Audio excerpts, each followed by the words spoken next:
Good morning students, कैसे हैं आप सब। उम्मीद है सब अच्छे से होंगे, अपनी पढ़ाई जोर शोर से कर रहे होंगे। स्टूडेंट आज हम करेंगे न्यूमेरिकल व्हीटस्टोन ब्रिज और मीटर ब्रिज के। स्टूडेंट आज जो हम न्यूमेरिकल सॉल्व करने जा रहे हैं ये आपका सीबीएसई और कंपटीशन पॉइंट ऑफ व्यू से बहुत इंपॉर्टेंट है। इसका क्वेश्चन मिस नहीं होता है, हर साल आपका क्वेश्चन आता है, इसलिए वीडियो को आप मिस नहीं करिए, स्किप नहीं करना है, स्टार्ट टू एंड आपको देखना है। स्टूडेंट आपके स्क्रीन पर क्वेश्चन आएगा, आपने पहले खुद से ट्राई करना है।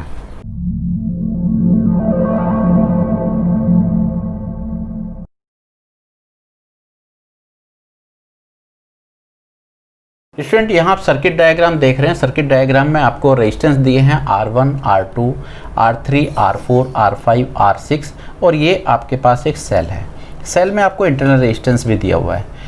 क्वेश्चन में हमसे फाइंड कराया है इक्विवेलेंट रेजिस्टेंस। इक्विवेलेंट रेजिस्टेंस पूछा है और दूसरा पूछा है करंट इन ईच रेजिस्टेंस। तो सबसे पहले हम इस वाले क्वेश्चन का पार्ट को सॉल्व करेंगे। इसके इक्विवेलेंट रेजिस्टेंस के लिए हम देखते हैं कि हमारा रेजिस्टेंस कॉम्बिनेशन हमें यहाँ पर दिख रहा है। सबसे पहले मैं इस वाले पोर्शन को सॉल्व करने की कोशिश करूँगा कि ये कैसे सॉल्व होगा, इसको देखते हैं। स्टूडेंट यहाँ हम देख रहे हैं कि ये कॉम्बिनेशन में हमें 5 रेजिस्टेंस दिखाई दे रहे हैं और यहाँ से आपका जो है सेल कनेक्ट है। तो कहीं ना कहीं ये हमारा व्हीटस्टोन ब्रिज जैसा नज़र आएगा। तो सबसे पहले इसका रेशो चेक करते हैं। तो R1 अपॉन R2 और चेक करेंगे R3 अपॉन R4। तो इनका वैल्यू रख लेते हैं 10 अपॉन 6 एंड 5 अपॉन 3। तो इसको अगर हम काटेंगे तो ये आपका 3/5, यानी कि मेरे को जो रेशो है वो हमारा कैसा है, ये बैलेंस है। तो जब ऐसा होगा तो उस कंडीशन हम कहते हैं कि जो हमारा व्हीटस्टोन ब्रिज है वो बैलेंस है। तो अब हम यहाँ व्हीटस्टोन ब्रिज से कैसे देख रहे हैं, R1, R2, R3, R4। तो ये वाला जो रेजिस्टेंस है ये वो रेजिस्टेंस है जो कि हमारा गैल्वेनोमीटर टैपिंग की के साथ लगा होता है। बैलेंस कंडीशन में यहाँ से करंट फ्लो नहीं होगा। जब इस आर्म से करंट फ्लो नहीं होगा तो फिर इस रेजिस्टेंस के होने या ना होने का कोई फ़ायदा नहीं है। तो हम क्या करेंगे, इसको रिमूव कर लेंगे और रिमूव करने के बाद एक इक्विवेलेंट रेजिस्टेंस बना लेंगे इसका। तो इक्विवेलेंट सर्किट बना करके हमने देखा, यहाँ पर हमने बनाया। अब हम इसको कैलकुलेट करेंगे। तो यहाँ देखते हैं कि बीच में से हमारा रेजिस्टेंस निकल गया, तो ये दोनों हमारे सीरीज में आ गए, ये भी सीरीज में आ गया और ये हमारे पास ऑलरेडी था। तो देखते हैं सब सीरीज में आएगा तो इसकी वैल्यू कितनी होगी। तो हमारा 10 और 6, तो इस दोनों रेजिस्टेंस को अगर हम ऐड करेंगे तो दैट इज़ 16 ओम। यहाँ पर जो हमारे पास है नीचे 5 और 3, यहाँ दोनों का ऐड करेंगे तो हमें मिलेगा 8 ओम और ये वैल्यू हमारे पास 16 ऑलरेडी है। तो ये वैल्यू को हम यहाँ पुट कर लेंगे 16, 8 और 16 ओम। अब ये तीनों जो कॉम्बिनेशन हम देख रहे हैं ये आपका पैरेलल कॉम्बिनेशन है। तो हम जल्दी से इसका जो पैरेलल कॉम्बिनेशन का फार्मूला लगा लेंगे और इसको सॉल्व कर लेंगे। तो 16 प्लस 1/8 प्लस 1/16, इसको थोड़ा सा सॉल्व करेंगे तो हमें मिल जाएगा ये 4/16 और जो वैल्यू है हमारे पास में ये आपके पास आ जाएगी 4 ओम। तो जो हमारे पास इक्विवेलेंट रेजिस्टेंस का जो सर्किट पूछा है ये आपके पास यहाँ ए बी के बीच में जो हमारे को मिला ये आपका 4 ओम का रेजिस्टेंस होगा। स्टूडेंट हम सेकंड पार्ट देखेंगे। सेकंड पार्ट में कैलकुलेट कराया है करंट इन ईच रेजिस्टेंस। तो सबसे पहले हमें देखना है कि जो सेल है ये हमारे सर्किट को कितना करंट देगा, यानी कि हमारे को यहाँ पे नेट करंट चाहिए। नेट करंट कैलकुलेट करने के लिए आपने ऊपर रेजिस्टेंस अभी निकाला था, तो रेजिस्टेंस ए और बी के बीच में हमारा रिजल्ट था 4 और ये आपका इंटर रेजिस्टेंस है। तो रेजिस्टेंस आप देखेंगे सीरीज में है, तो हमें यहाँ पर करंट कैलकुलेट करना है। तो करंट इज इक्वल टू इसका वोल्टेज और टोटल रेजिस्टेंस। तो टोटल रेजिस्टेंस आपके पास है 5, तो ये आपके पास 12 एम्पियर का करंट आपको मिल जाएगा। स्टूडेंट अब हमें यहाँ देखना है कि ये किस तरीके से हमारा इनके अंदर करंट डिस्ट्रीब्यूशन होगा। तो यहाँ से जो हमें करंट मिला है इसकी वैल्यू है आपके पास में I और जो कि हमारे पास है 12 एम्पियर। तो यहाँ से अगर हमारे पास ये क्रॉस करेंगे तो ए बी के बीच में जो हमारे पास पोटेंशियल होगा वो कितना होगा, ये होगा आपके पास IR। तो इसको हम देखते हैं तो 4 × 12, तो ये हमारे पास 48 वोल्ट का यहाँ हमारा पोटेंशियल डिफरेंस होगा। अब हमें करना कैसे है, करेंगे ऐसे कि यहाँ जो हमारे पास रेजिस्टेंस है, क्योंकि ये सब आपके पैरेलल कॉम्बिनेशन में लगे हुए हैं, पैरेलल कॉम्बिनेशन में तो इन पॉइंटों के बीच में सभी का पोटेंशियल आपका 48 रहेगा और यहाँ रेजिस्टेंस आपको दिए हुए हैं। तो हम यहाँ पे सिंपल फार्मूला यूज़ करेंगे V = IR का। तो हम यहाँ से I = V/R हम यहाँ से इसका सॉल्व करेंगे। तो यहाँ से हम I1 अगर कैलकुलेट करने की कोशिश करेंगे तो I1 इजिकल टू, अब ये रेजिस्टेंस आपके पास में और इसका वोल्टेज, तो वोल्टेज हमारे पास है 48 और रेजिस्टेंस आपके पास है 16। I2 की वैल्यू को देख लेते हैं। I2 के लिए हमारे पास वोल्टेज सेम रहेगा और रेजिस्टेंस आपका चेंज हो जाएगा। इसी तरीके से आप I3 को सॉल्व करेंगे, वोल्टेज आपका सेम रहेगा और रेजिस्टेंस आपका 16 रहेगा। स्टूडेंट, इस तरीके से हमारा करंट मिल जाएगा।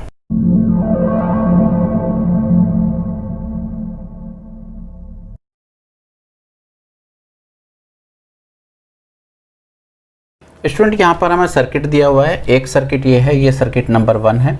इस सर्किट में आपको रेजिस्टेंस दिए हुए हैं। ये रेजिस्टेंस 4 ओम, यहाँ पे R1 है, ये 9 ओम है, ये 6 ओम है और यहाँ पे गैल्वेनोमीटर है और गैल्वेनोमीटर का भी रेजिस्टेंस आपको दिया हुआ है। साथ में यहाँ से जो कनेक्ट है, ये एक बैटरी है, 3 वोल्ट की बैटरी लगी हुई है। सेकंड सर्किट के अंदर आपको दिया हुआ है कि आपके पास एक रेजिस्टेंस 6 ओम है, यहाँ 12 ओम है, ये R2 है, यहाँ पर 8 ओम है और बैटरी यहाँ से निकाल के बीच में इसको कनेक्ट कर दिया है 3 वोल्ट और जो गैल्वेनोमीटर था वो बैटरी की जगह लगा दिया है। क्वेश्चन क्या है? क्वेश्चन है कि दोनों सर्किट के अंदर से हमें कैलकुलेट करके R1 R2 का रेशियो फाइंड करना है। Find the ratio of the R1 and R2, तो ये फाइंड करना है। तो इसके लिए सबसे पहले हम सर्किट 1 का यूज़ करते हैं। तो सर्किट 1 का यूज़ करने के लिए अब हम इसके सबसे पहले देखते हैं कि इसका रेशियो को बैलेंस करते हैं, क्योंकि ये हमारे को जो है स्टडी किया हुआ है, ये बैलेंस कंडीशन में हम, तो बैलेंस कंडीशन में तो हम इसका यूज करेंगे। तो ये रेजिस्टेंस अपन ये, यानी कि 4/R1, फिर नीचे आ जाएंगे this one and this one, यानी कि 6/9। तो यहाँ से R1 की वैल्यू फाइंड कर लेते हैं।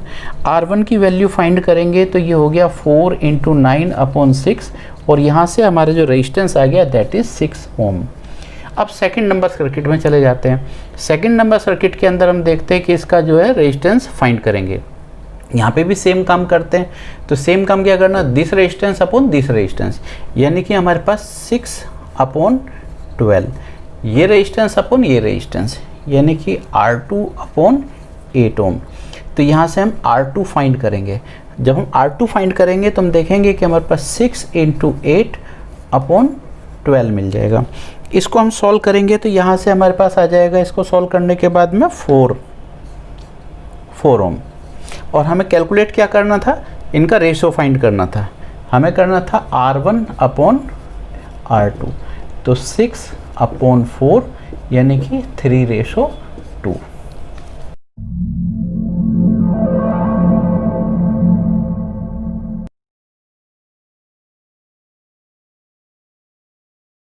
स्टूडेंट, यहाँ आप सर्किट डायग्राम देख रहे हैं। सर्किट डायग्राम में आपको रेजिस्टेंस दिए हैं। तो ये 1 2 3 4 5 रेजिस्टेंस आपको इस तरीके से कंबाइन किए हैं और इसका एक सेल से कनेक्ट किया हुआ है। सेल का आपको वोल्टेज दिया हुआ है। कैलकुलेट क्या करना है, कैलकुलेट करना है current drawn from the battery. तो अब इसमें सबसे पहले तो हमें इफेक्टिव रेजिस्टेंस निकालना पड़ेगा, फिर उसके बाद में हम इससे करंट कैलकुलेट कर पाएंगे। तो इसका हमें देखना है कि इसका इक्विवेलेंट सर्किट कैसे बनेगा। तो हम इसका इक्विवेलेंट सर्किट बना के दिखाते हैं। स्टूडेंट, यहाँ हमने A B C D point assume किए हुए हैं, जैसा कि हमारे यहाँ पर पॉइंट थे A B C और D। तो अब हमने इसको इस तरीके से इस फॉर्म में बना लिया है और देखते हैं कि इसका रेजिस्टेंस वैल्यू क्या होगी। तो देखिए A और B के बीच में जो रेजिस्टेंस है दैट इज़ 1 ओम। तो ये आपका 1 ओम का रेजिस्टेंस हो गया। इसके बाद हम देखते हैं कि B और D के बीच में कितना है आपका, B और D के बीच में ये है आपका 5 ओम। इसके बाद देखते हैं B और C के बीच में कितना, B और C के बीच में देखते हैं आप 2 ओम। आप देखिए यहाँ पर A और D के बीच में, A और D के बीच में, A और D ये आपके पास में 2 ओम। D और C इसके बीच में देखिए 4 ओम। यहाँ हम चेक करेंगे इस रेजिस्टेंस का इस रेजिस्टेंस के साथ रेशो और इस रेजिस्टेंस का इस रेजिस्टेंस के साथ रेशो। तो हम बात करते हैं हमारा रेशो कैसे हो गया, 1/2 ये दोनों, और इनको हम देखते हैं तो ये हमारे पास हो गया 2/4, यानी कि ये भी आपका क्या हो गया 1/2। इसका मतलब हमारा रेशो जो है ये हमारा R1/R2 is equal to R3/R4 वाला जो पैटर्न है इसको फॉलो कर रहा है। ये हमारा R1 हो गया, ये हमारा R2 हो गया, ये हमारा R3 हो गया, ये हमारा R4 हो गया। तो रेशो मैच हो गया। रेशो मैच हो गया तो यहाँ क्या बैलेंस कंडीशन हो गया। तो बैलेंस कंडीशन में क्या होता है, बैलेंस कंडीशन में होता है कि यहाँ से आपका करंट फ्लो नहीं होगा इस आर्म से। तो यहाँ से जब नहीं होगा तो इसका मतलब है कि इसको इजीली हम रिमूव कर सकते हैं। तो इसको यहाँ से हम रिमूव कर दें, तो रिमूव कर देंगे तो यहाँ से कोई करंट फ्लो नहीं हो रहा बैलेंस कंडीशन में। तो अब आप देखेंगे, इजीली देखेंगे कि ये दोनों आपके जो रेजिस्टेंस है ये सीरीज में है, ये दोनों आपके सीरीज में है और ये वाले रेजिस्टेंस इस रेजिस्टेंस के साथ पैरेलल कॉम्बिनेशन में है। तो हम इफेक्टिव रेजिस्टेंस भी देख सकते हैं। तो हमारा इफेक्टिव रेजिस्टेंस क्या बनेगा इसको हम देख लेंगे। ये हमारे पास 1/3 प्लस ये आपके पास 1/6, इन दोनों को हम सॉल्व कर लेंगे तो हमारे पास जो है इफेक्टिव रेजिस्टेंस भी मिल जाएगा। तो ये इफेक्टिव रेजिस्टेंस कितना आ गया, R is equal to solve करें तो हमें मिल जाएगा 2 ओम। यहाँ सिंपली आप V is equal to IR का फार्मूला यूज कर लें और यहाँ से आपको करंट मिल जाएगा V/R। तो V की वैल्यू आपके पास है 4 और रेजिस्टेंस आपके पास 2, तो ये 2 एम्पियर का करंट सर्किट को मिलेगा।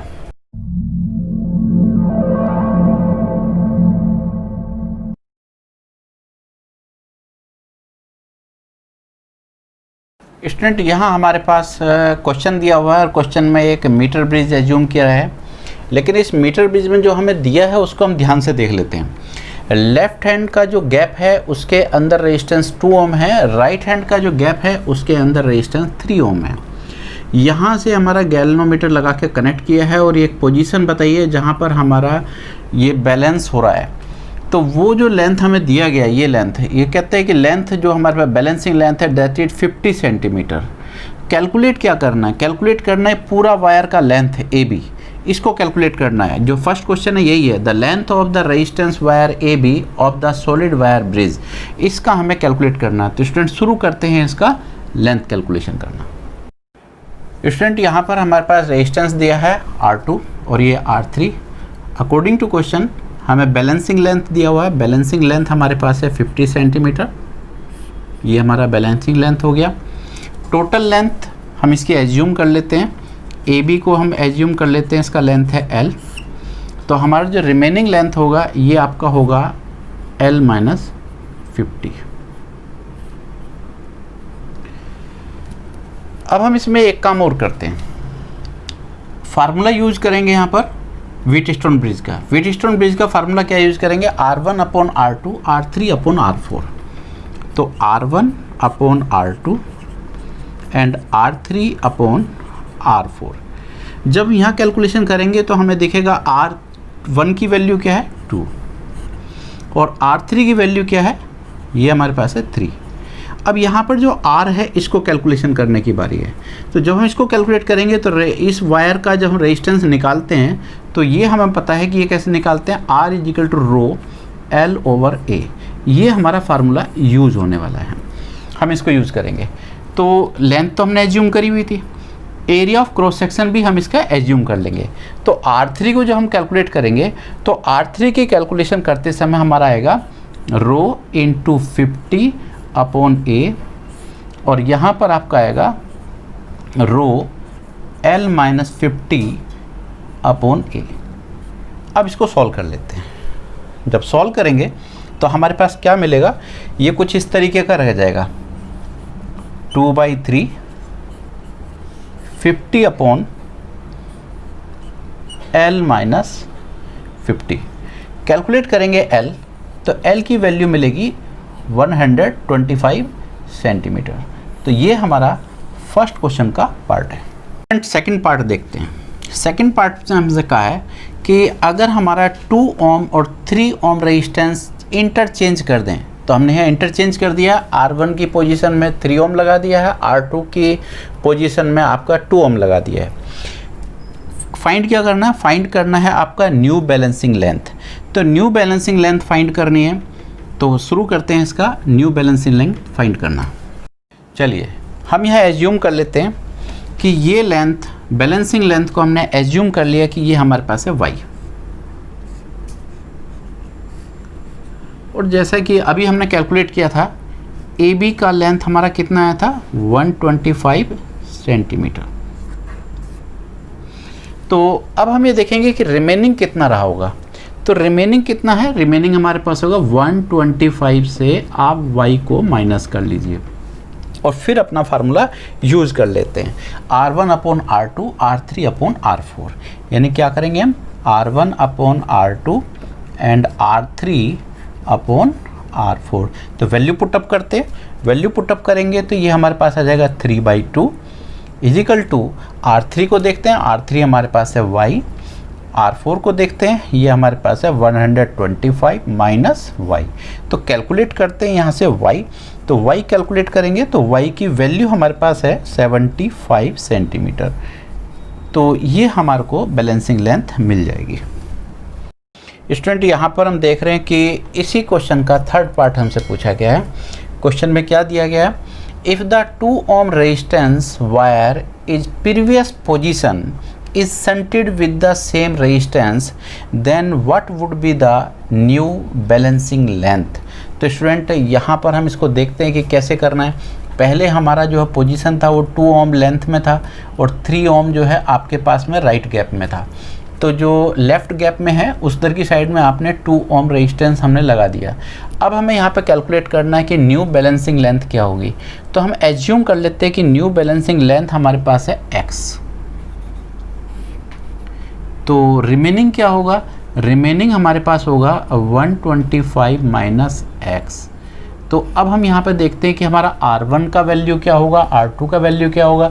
तो यहाँ देखिए ये पैरेलल कॉम्बिनेशन है, तो R1 का जो इफेक्टिव रेजिस्टेंस होगा वो आपका आएगा 1 ohm। तो स्टूडेंट अब हम इसमें फार्मूला लगाएंगे, तो फार्मूला लगाते हैं। स्टूडेंट हम फार्मूला लगाएंगे R1/R2 is equal to R3/R4।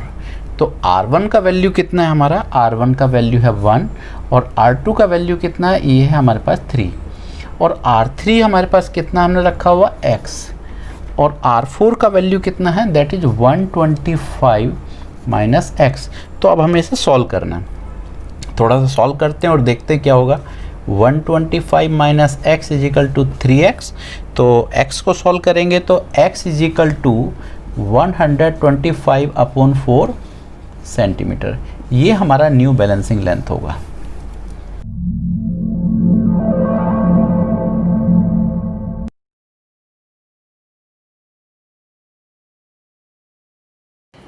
Student हमारा लेफ़्ट गैप में जो रेजिस्टेंस हमने एज्यूम किया है ये हमारा अननोन रेजिस्टेंस है, इसका हमें पता नहीं है, इसको हमें कैलकुलेट करना है। राइट गैप में जो हमारे को 10 ohm रेजिस्टेंस दिया है। अब हमें क्या करना है, हमें बताया गया है कि ये बैलेंस है, तो हमने एज्यूम किया कि ये लेंथ L पर बैलेंस है। तो राइट गैप जो होगा वो कितना रिमेनिंग होगा, दैट इज़ 100 माइनस L ये होगा। और बाद में हम अपना फार्मूला लगाएंगे R1/R2 R3/R4। तो लगाते हैं इस फार्मूले को। तो यहाँ पर क्या करेंगे हम R1/R2 और डायरेक्ट रख लेते हैं अब हम इसे, तो L/100 माइनस L। थोड़ा सा सॉल्व करते हैं तो यहाँ से हमें R1 की वैल्यू मिल जाएगी। R1 is equal to R2 L और 100 माइनस L। ये हमारे पास इक्वेशन नंबर 1 बन गई। देखेंगे कि जो अननोन रेजिस्टेंस है वो सेम है, लेकिन जो R2 रेजिस्टेंस है ये आपका इंक्रीज किया है। कितना इंक्रीज किया है, ये इंक्रीज किया है आपका 12.5 ohm। तो हमारा अब जो हो गया है वो हो गया है 22.5 ohm। ये रेजिस्टेंस हमारा R2 की जगह पर चेंज हो गया। अब हमें यहाँ देखना है कि हमें और क्या दिया हुआ है।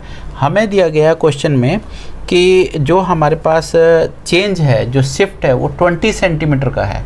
तो 20 सेंटीमीटर का शिफ्ट हमें समझना है। देखिए यहाँ पर रेजिस्टेंस क्या हुआ है, यहाँ रेजिस्टेंस हमारा इंक्रीज हुआ है, तो ये लेंथ भी आपकी क्या होगी, इंक्रीज हो जाएगी। और जब ये लेंथ इंक्रीज होगी तो पहले इनिशियल लेंथ हमारे पास क्या था, ये वाला लेंथ हमारे पास था आपके पास में 100 माइनस L, लेकिन हमने क्या करा, इसको 20 इंक्रीज कर दिया। 20 इंक्रीज कर दिया तो हमारे पास रिजल्ट क्या आ गया, इसका रिजल्ट हमारे पास आ जाएगा 80 माइनस 20। तो ये लेंथ हमारे पास इधर आ गया। लेकिन जब ये हमारे पास 20 सेंटीमीटर इंक्रीज हुआ होगा तो ये लेंथ क्या होगा, ये 20 सेंटीमीटर डिक्रीज हुआ होगा, तो इधर का लेंथ हमारे पास होगा L-20। तो अब हमारे पास जो इफ़ेक्टिव लेंथ है यहाँ इधर की हमारे पास है 80 माइनस L। और अब हम इसमें फार्मूला लगा लेंगे।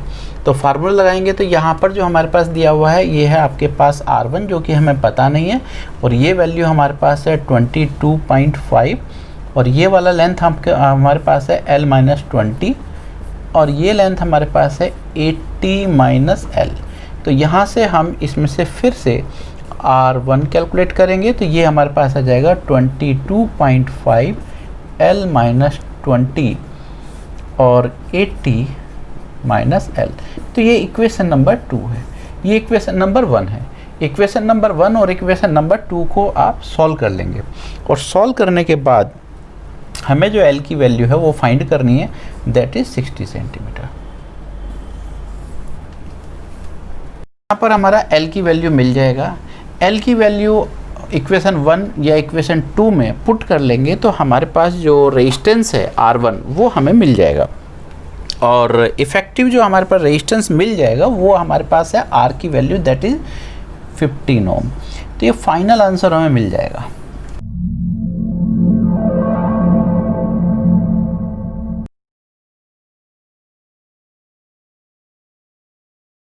क्वेश्चन में दिया हुआ है कि जो लेफ़्ट गैप है उसमें हमारे को बताया कि R ओम रेजिस्टेंस हमने यहाँ रखना है, और जो राइट गैप है उसमें आपको S ओम रेजिस्टेंस लगाना है। लेफ़्ट में R और राइट में S।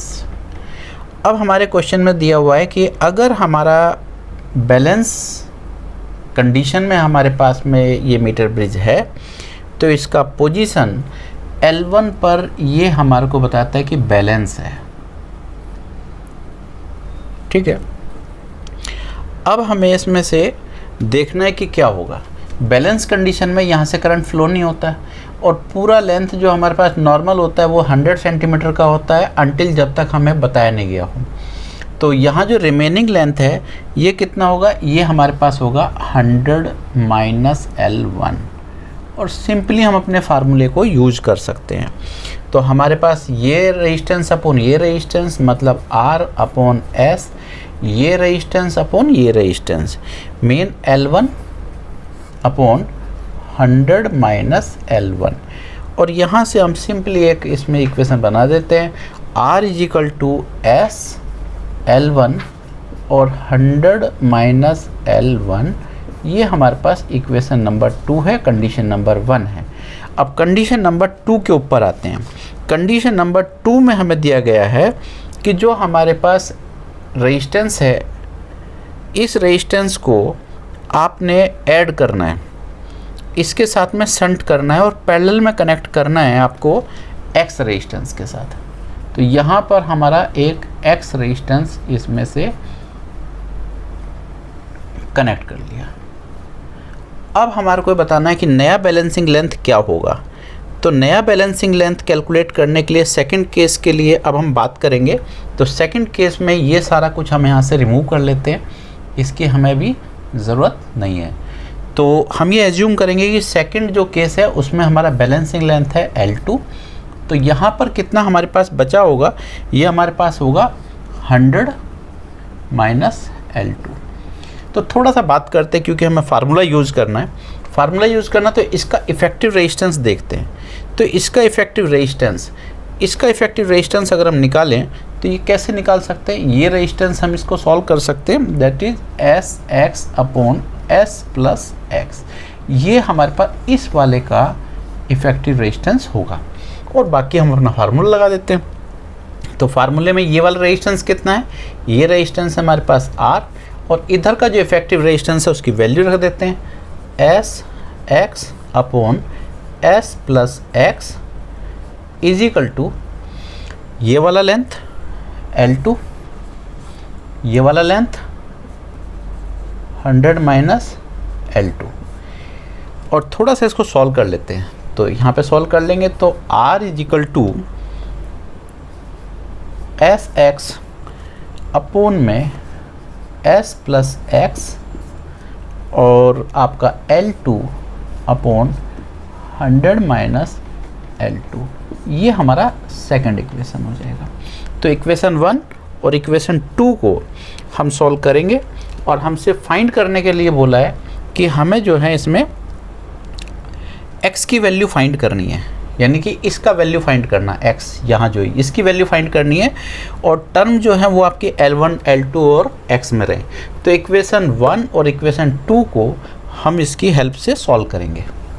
तो हम ये देख रहे हैं कि रेजिस्टेंस R हमारा इक्वेशन 1 से आया है, ये रेजिस्टेंस इक्वेशन 2 से आया है। क्योंकि हमारा जो रेजिस्टेंस R है ये अननोन रेजिस्टेंस है, ये हमने चेंज किया नहीं है, इसका मतलब 1 और 2 को हम इक्विवेलेंट कर सकते हैं। तो हम कह सकते हैं from equation 1 and 2 we get, क्या मिलेगा हमें, जो मिलेगा वो मिलेगा इक्वेशन 1 हमारी कहती है L1 upon 100 minus L1 is equal to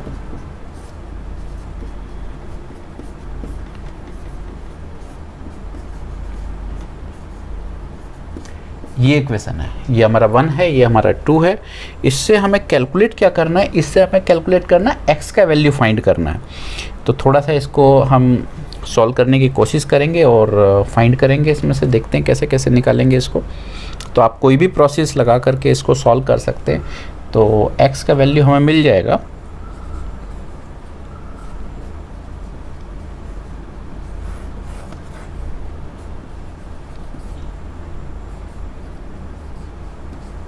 ये हमारे पास x की वैल्यू मिल जाएगी।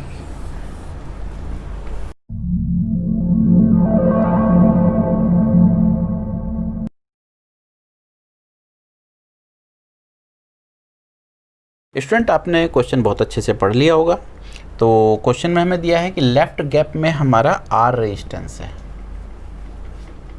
और राइट गैप में आपका S रेजिस्टेंस है, और हमें ये भी बताया है कि जो बैलेंसिंग लेंथ है दैट इज 40 सेंटीमीटर। अगर यहाँ से 40 सेंटीमीटर है तो इधर का रिमेनिंग कितना होगा, ये आपका 60 होगा। और सिंपल फार्मूला हम अपने इसमें लगा रहे होंगे, R over S is equal to 40 upon 60। थोड़ा सा सॉल्व कर लेंगे तो R is equal to 2S upon 3। ये हमें एक कंडीशन में ये हमारा एक वैल्यू मिल गया। अब इसी क्वेश्चन को ध्यान से देखते हैं।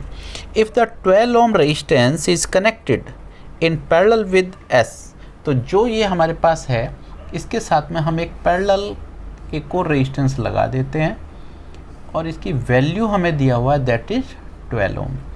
तो सबसे पहले तो हम इसी को देख लेते हैं कि हमारे पास इसका इक्विवेलेंट रेजिस्टेंस क्या होगा।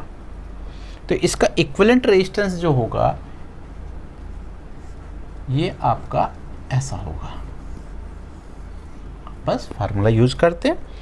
तो ये वाला रेजिस्टेंस R, ये वाला रेजिस्टेंस 12S अपॉन में 12 प्लस S। और अब हमें क्या बताया इसमें, अब उसने बताया कि हमारा जो बैलेंस है वो 50 सेंटीमीटर है।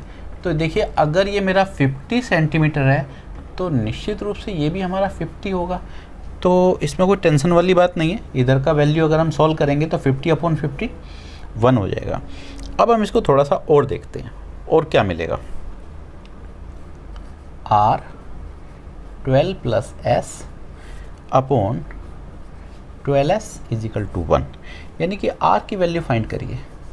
R is equal to 12S और 12 प्लस S। तो यहाँ पर हमारे पास एक और R का वैल्यू आपको मिल जाएगा और हम इसको फिर सॉल्व करेंगे अगेन। तो दोनों इक्वेशन को हम क्या करेंगे, इक्वेट कर लेंगे इक्वेशन 1 और इक्वेशन 2 से। तो इक्वेशन 1 और इक्वेशन 2 से हम इसको सॉल्व करेंगे। चलिए, तो इक्वेशन 1 क्या कहती है हमारे पास 2S अपॉन 3 और इक्वेशन 2 क्या कहती है, ये कहती है 12S अपॉन 12 प्लस S। तो इसको हम थोड़ा सा सॉल्व करेंगे और इनका ऐसे रहेगा। तो हम यहाँ से सॉल्व करेंगे और इसमें से वैल्यू फाइंड करेंगे। तो हमें यहाँ से सॉल्व कोई भी तरीका लगा लीजिए आप। तो S की वैल्यू आपको मिल गया 6 ओम, और फिर S की वैल्यू को हम पुट करके R की वैल्यू फाइंड कर सकते हैं। R की वैल्यू हमें मिल जाएगी यहाँ पर 4 ओम।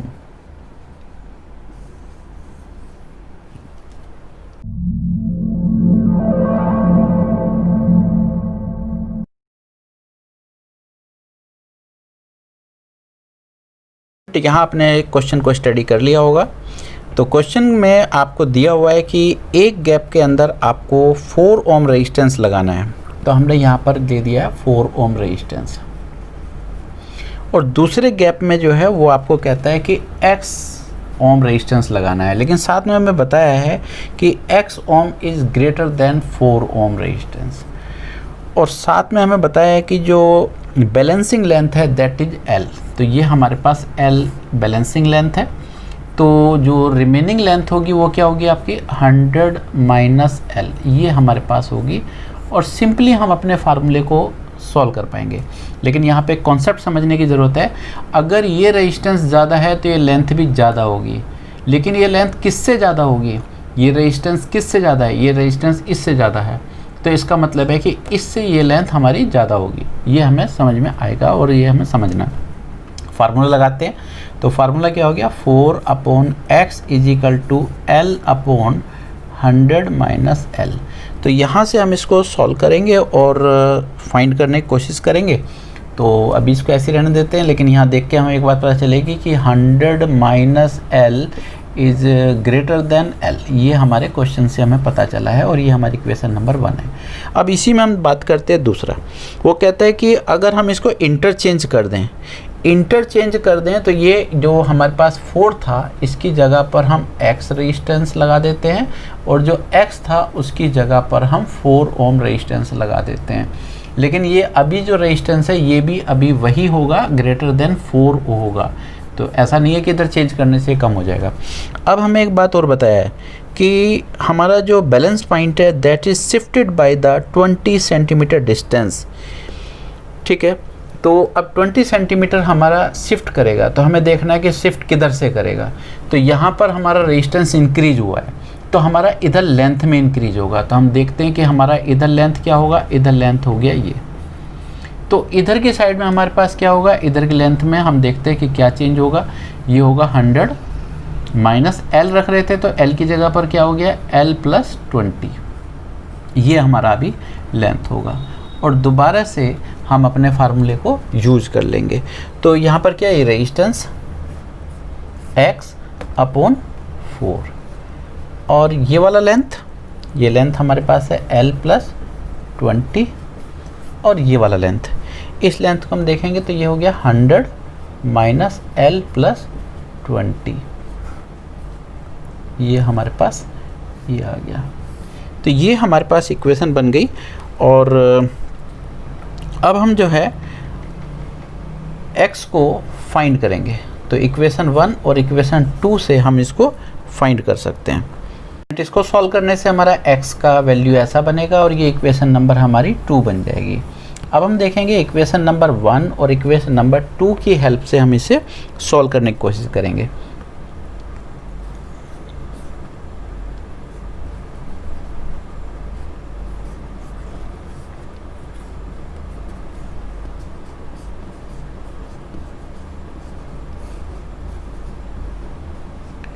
ये हमारा इक्वेशन 1 और इक्वेशन 2 की हेल्प से हमें मिल जाएगा। तो हम इसमें से सॉल्व करें तो हमें L की वैल्यू यहाँ मिलेगा दैट इज़ 40। टेक्निक कोई भी लगाइए सॉल्व करने का, आप इसे सॉल्व कर सकते हैं।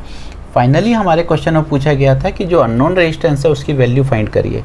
तो इक्वेशन 1 में पुट करें, ये इक्वेशन 2 में पुट करें, L की वैल्यू पुट कर देंगे।